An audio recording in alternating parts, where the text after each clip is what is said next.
الكوميكس من الفنون اللي ظهرت مؤخرا واللي شدت وجذبت انتباه الأطفال والمراهقين والكبار كمان. يمكن احنا عرفناه عن طريق مواقع التواصل الاجتماعي، لكن هل فن الكوميكس ليه أبعاد أخرى؟ هل ليه استخدامات أخرى؟ هل بيوصل رسالة معينة؟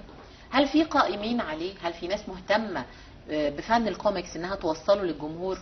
ايه الهدف منه في النهاية؟ خلونا ندخل في الموضوع مباشرة، لأن الموضوع أكبر من إن احنا نتكلم عنه في تقديمة.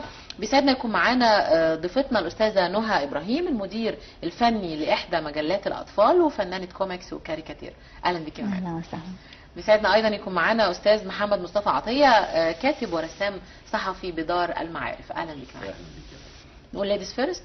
اتفضلي طبعا. أستاذة نهى، في البداية عرفينا إيه هو فن الكوميكس، عبارة عن إيه؟ فن الكوميكس تعريفه دايما زي ما بنقول ان هو فن القصص المصورة. يعني احنا زمان كنا بنسمع الحواديت بتاعت جدتي، الرواية، الكتاب، لكن الفن الكوميكس متميز بحاجة تانية، ان هو بيصور الخيال. يعني مش بتبقى مجرد رواية مقرية، هي بتبقى كأنها فيلم لكن بصور متتالية. بتبقى في صورة كادرات موجود فيها الشخصيات بتمثل وبتتكلم وبتعبر. في لعب بالخيال كبير جدا، في مساحات واسعة من التصور، في شخصيات متعددة، فهو فن القصص المصورة. فن القصص المصورة. طيب عشان نقربها اكتر للجمهور، اللي حاصل دلوقتي من فن الكوميكس على مواقع التواصل الاجتماعي، هو ده اساس فن الكوميكس ولا ده صورة مصغرة ليه؟ لا، هو مش فن الكوميكس بمفهومه اللي قايم عليه اساسا فن الكوميكس، او زي ما بيقول عليه نقاد الفن التاسع. هو فن الكوميكس لما كان في ظهوره كان زي ما الأستاذة نهى قالت ان هو تجسيد لقصص والأحداث بشكل يشبه الأفلام ولكن من خلال كتاب. اللي موجود على مواقع التواصل الاجتماعي هو تعبير عن حالة مش تقنية، ممكن يكون بيعملها هواة، ممكن يكون بيعملها محترفين، لكن مش هي الفكرة الأساسية من فن الكوميكس الأصيلة. فن الكوميكس اساسا بيعتمد على ان احنا بنحكي حكايه، بنطبعها، بنقدمها. ممكن تكون مساله نشر هذه الحكايه او هذه الرسوم مختلفه بناء عن التقدم او اللي موجود. ممكن يكون كتاب ورقي، او ممكن يكون الكتروني، ممكن يكون عن طريق الانترنت، وبناء عليه بيبدا ان احنا نوصل الفكره او القصه او الحدوته للمتلقي. الحالة اللي موجودة على مواقع التواصل الاجتماعي ممكن يكون رصد موقف ما او حالة اجتماعية معينة غير راضي عنها، فبيبدأ ان هو يبتكر كلمة وحد بيرد عليها في مشهد صغير بيجسده، يعمل تابلو مصور يعني حاجة صغيرة وحاجة بسيطة. طيب استاذنكم ناخد فاصل قصير ونرجع نكمل كلامنا. فاصل قصير مشاهدينا وهنرجع تاني داخل الاستوديو، خليكم معانا.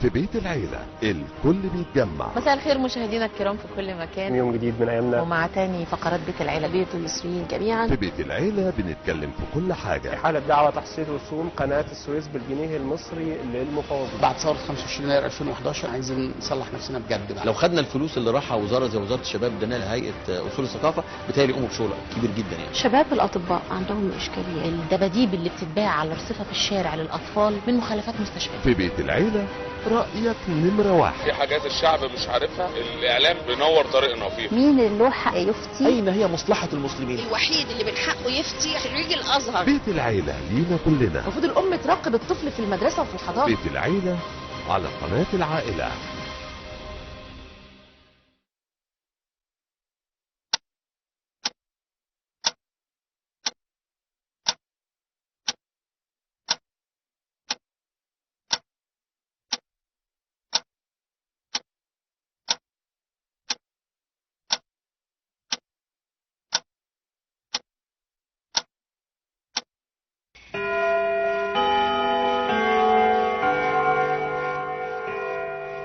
رجعنا لكم تاني مشاهدينا ومستمرين معاكم في فقرتنا عن فن الكوميكس. وخلوني ارجع للاستاذه نهى واعرف منك بدايات فن الكوميكس امتى؟ بداية فن الكوميكس نقدر نقول من زمان جدا، من ساعة ما ابتدى. يعني هي في أمريكا حصل في فترة إن نشأ الفن ده، بس كان ضد الحكومة في الفترة دي، وكان منبوذ كمان وممنوع، وكان بيتم حرقه ومنعه. لكن تم تطويره بعد كده عشان يخدم بالعكس، يعني يبقى بيخدم الدولة الأمريكية وتصوير البطل الأمريكي بشكله اللي بينقذ العالم وبيعمل بطولات. بدأت تظهر بقى سلسلة سوبرمان. وبدأت تظهر السلاسل بقى متعددة بعد كده. يعني ميكي وتوم اند جيري لما بيتعمل كتب ده يعتبر كوميكس؟ ميكي نشأته كان من والت ديزني، وده ما كانش كوميكس في البداية، كان رسوم متحركة. بدأ يتعمل فكرة التحريك، فكرة الكادر كادر، فكرة ان الشخصية ما تبقاش مرسومة ثابتة وبس، هي بتعمل حركة متتابعة. الثانية بتعمل حوالي 30 فريم بشكل متسلسل في صورة مفاتيح حركة بينهم ان بتوينز. ده بيديكي انطباع الحركة. ده كان بداية ان هو كان قاعد في المعمل بتاعه وشاف الفار او حاله بفكرة ميكي ماوس، فبدأ عمل كده. بعد كده اتطورت الفكرة بقى وتناولوها في ستريبس، وبقت ميكي وبطوط وباقي الكاركترات. لكن هو الكوميكس مش زي ما الناس فاهمة كتير، هو مش بس للأطفال، هو بدايته كانت سياسية. حتى في دول كتير يعني تم استخدامه بالشكل ده. في بدايات يمكن الناس بترجع وتقول انها اقدم في الكوميديا اللي هي الدانتي. هو ما كانش ساعتها الكوميكس بشكله ده، كان نوع من انواع الحفر، الرسم بطريقة الحفر يعني، والطباعة بعد كده اول نشأة الفن استخدام الطباعة فيه. كانت بتبقى بتروي قصص معينة فيها شوية يعني نوع من انواع الخروج على المألوف او الخروج على الافكار الاجتماعيه السائده في الوقت ده. وطبعا برضه ده كان مرفوض في بدايته، بس بعد كده تم تطوير الفكره وتطويعها وانتشرت في دول كتير، في اوروبا، في اليابان، في يعني في شرق اوروبا كله. بدات بعد كده توصل لمصر. في بقى تجارب قديمة زي الفنان علي مهيب، في فنانين قدامى بدأوا يظهروا في بدايات العصر الحديث بيشتغلوا في الفن ده، زي فواز، زي معلوف الله يرحمه الفنان هاني المصري.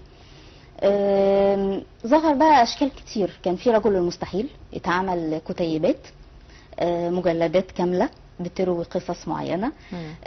في بقى المجلات اللي هنا طبعا مش مسموح أقول أسامي، بس بدأت بقى تنتشر الفكرة وتتوسع وتبقى معروفة شوية لدى الجمهور، بس بتتناول بقى قصص الأطفال في أغلبها يعني تمام. نادرا. أستاذ محمد، لو عايزين نوصل فكرة للكبار بقى مش للطفل، اتفضل. ازاي نقدر نوصلها عن طريق الكوميكس؟ عن طريق طبعا هو فن الكوميكس في عمومه بيعتمد على فن الكتابة في المقام الأول. وفن الكتابة كتابة السيناريو، كتابة السكريبت او زي ما يكون يعني اسمه الفكرة الاول. الفكرة اساسا. الفكرة بتقوم عليها ان انا عايز اوصل قضية او حالة ما، بخلق لها حدث او حكاية او حدوتة. ببدأ ان انا اجسدها على الصفحات، وبناء عن الاحداث المتتابعة من خلال الكوميكس اللي انا بعمله ببدأ ان انا ارصد للمتلقي الجو العام اللي بتدور فيه الاحداث، اللي فيه المشكلة، اللي فيها النقطة الرئيسية اللي بتقوم عليها الفكرة اللي انا عايز اوصلها. تبدأ الاحداث بتعلى، تبدأ في مشكلة، تبدأ المشكلة تبان. بعد كده ابدأ افرض حلول، يبدأ بطل القصة يواجه المشكلة دي ويبدأ يحط حلولها ويحاول يحلها حتى ينتهي بالقصة، إما بأنه يحلها فعلا أو إن هو بيفتح نهاية مفتوحة إن هو مش قادر يحلها ومحتاج حد يساعده.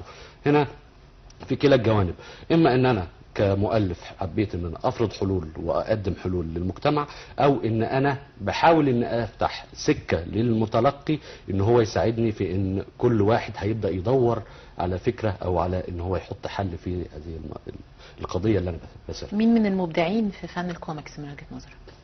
لا هم كتير يعني، احنا لو جبنا من زمان لدلوقتي هنلاقي يعني دلوقتي خلينا في دلوقتي. خلينا من دلوقتي طبعا الأستاذة نهى طبعا الأستاذ فواز من أساتذتنا الكبار، الأستاذ معلوف، الأستاذ هاني المصري رحمة الله عليه،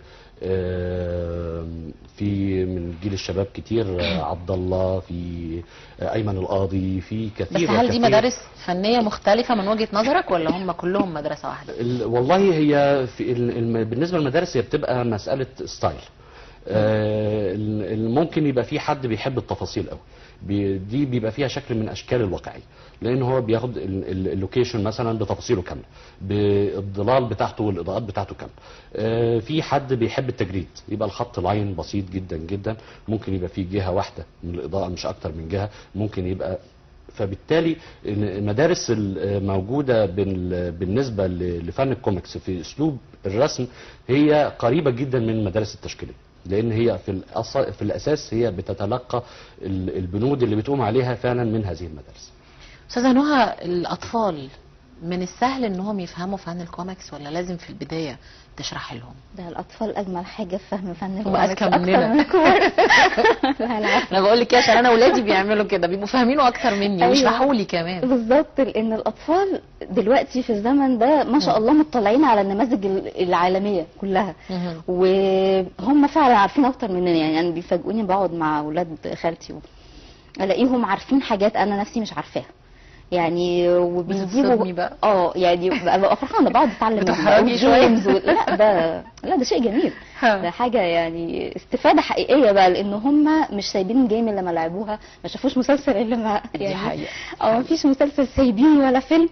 احدث حاجه لازم تبقى عندهم كل داونلود من على بيحملوا برامج وان هم عندهم 3 سنين بالظبط كده، فهم مستوعبين جدا. انا بعاني من مشاكل مع الكبار مش مع الاطفال. بس هل ممكن طفل او طفله يطلبوا منك حاجه معينه في فن الكوميكس، يقول لك مثلا اعملي كذا او موضوعات؟ حصل بيطلبوا منك حاجات؟ اصل احنا فعلا عملنا ورش، لفينا مدارس ورحنا قعدنا مع اطفال وسالناهم عن رايهم. فعلا هم كان ليهم تطلعات وحاجات معينه نفسهم يشوفوها، بقوا يقولوا لنا احنا عايزين ده يتعمل، لدرجه ان بقى في باب مخصص لكتابات الاطفال. ايه اكتر حاجه طلبوها او ايه اللي بيحبوه من وجهه نظرك؟ الموضوعات اللي تخصهم، الحاجات اللي بتحصل لهم هم في المدرسه. حاجات تكنولوجيه ولا ثقافيه ولا اجتماعيه اكتر؟ علميه، اجتماعيه اكتر، لان احنا مش مقصرين في العلمي يعني. كل الحاجات معظمها واخد طابع تعليمي. التكنولوجيا مش هياخدوها بصراحه من كوميكس، هي بيطلعوا على النت مش بيجيبوا كل حاجه، لكن الحاجات اللي تحصل بينهم وبين بعض في المدارس دي ما تعرفيش تجيبيها غير منهم. احنا نصاحبهم ونسمع منهم ولا تقدري. لا، بنجررهم بقى في الكلام ونصاحب معاهم ونشوف بقى حكاياتهم مع بعض، المقالب اللي بيعملوها في بعض، وفي المدرسين بيسمعوا ايه الحاجات اللي بيحبوها، ايه المشاكل اللي ممكن تواجههم. كان في مره ندوه اتعملت يعني بالتعاون مع الازهر، ورحنا سمعنا الطلبه من منظور ديني بقى، كان معانا بصحبه شيخ من مشايخ الازهر يعني، وقعدنا سمعنا مشاكل الاطفال. فوجئنا ان الولاد هم عندهم وعي رهيب، وفي نفس الوقت هم عايزين يعرفوا طب انا مثلا حصل مشكله بيني وبين صاحبي احلها ازاي. هم عايزين سيناريوهات تعالج ده. فلا عندهم مطالب وافكار كتير تخصهم بقى، تخص بقى المرحله العمريه اللي هم بيعيشوا فيها، اللي يمكن الاب والام يبقوا قاعدين في البيت مش مدركين. لا هم مطالبهم لا تنتهي، واحنا نفسنا خيالنا ما بيجيبش اخر تطلعاتهم ايه. والجديد كمان حسب التطور المجتمعي جدا بالنسبه لهم، بقت مشاكل ما كانتش بتظهر على ايامنا يعني. طيب استاذ محمد، احنا قلنا ان الكوميكس مش بيستهدف فئه عمريه محدده طبعا، هو للاطفال وللمراهقين وللكبار طبعا. لكن ايه الفئه العمريه المفضل بالنسبه لها فن الكوميكس؟ يمكن او اللي بتشتغلوا لها بقلب يعني. يمكن هي طبعا الاطفال هي احلى مرحله ان انت ممكن تشتغل لها. الرسم للطفل في حد ذاته بيفتح لك افق واسع قوي، على عكس لما بترسم لحد كبير. مش صعب الرسم للطفل؟ لا مش صعب ابدا، هي المساله مش في مساله يعني ملوش مقاييس. لا ليه طبعا. الطفل بيبقى عايز شطحات خياليه يعني. المساله مش صعبه في مقابل ان انت تعرف ايه هي المقياس. المقياس موجود. يعني مثلا لما بعمل للاطفال ما قبل المدرسه، الطفل ما قبل المدرسه ما بيبقاش عايز تفاصيل كتير بتزعجه، لان هو في مخزونه البصري طبيعي ان هو الموجودات عنده قليله. صحيح. بيحب التوتالات، يحب ان انت ترسم وش العين نقطتين، ابتسامه خفيفه، ما يحبش تفاصيل كتيره يعني. بالظبط. الشمس ما عملهاش واضحه فيها تدرجات لونيه برتقاني على وما يفرقش معاه الالوان الصريحه الحقيقيه. الفتره دي هو يفرق معاه الشيء المبهج. لا في الفتره دي بيبقى عاوز الوان صريحه، ما بيبقاش فيها الوان مخلطه، على عكس لما بيبدا انه يكبر، يبدا ان هو يدرك ان في اختلاط الوان، يبدا يدرك ان في تفاصيل. يعني هو صغير ممكن يتقبل فكره ان في الموف، لكن يكبر شويه خلاص هو عارف انه بني. ما عندوش مانع. هو طول فتره ما هو صغير هو متلقي. صحيح. لغايه دلوقتي مش وصلوا لمرحله ان يكون. انا طبعا بشكركم على وجودكم معانا، الوقت عدى معاكم سريعا، شرفتونا ونورتونا، ومزيد ان شاء الله من التفوق في شغلكم. بشكرك. كان معنا الاستاذه نهى ابراهيم، المدير الفني لاحدى مجلات الاطفال وفنانه كوميكس وكاريكاتير. شكرا لك يا فندم. كان معنا الاستاذ محمد مصطفى عطيه، كاتب ورسام صحفي بدار المعارف. شرفتنا ونورتنا. وكنتم معنا مشاهدينا لمده ساعه ونص كامله على الهواء مباشره. بنشكركم على حسن المتابعه، وبكره ان شاء الله قبل دلوقتي بساعه ونص مع حضراتكم. تصبحوا على خير.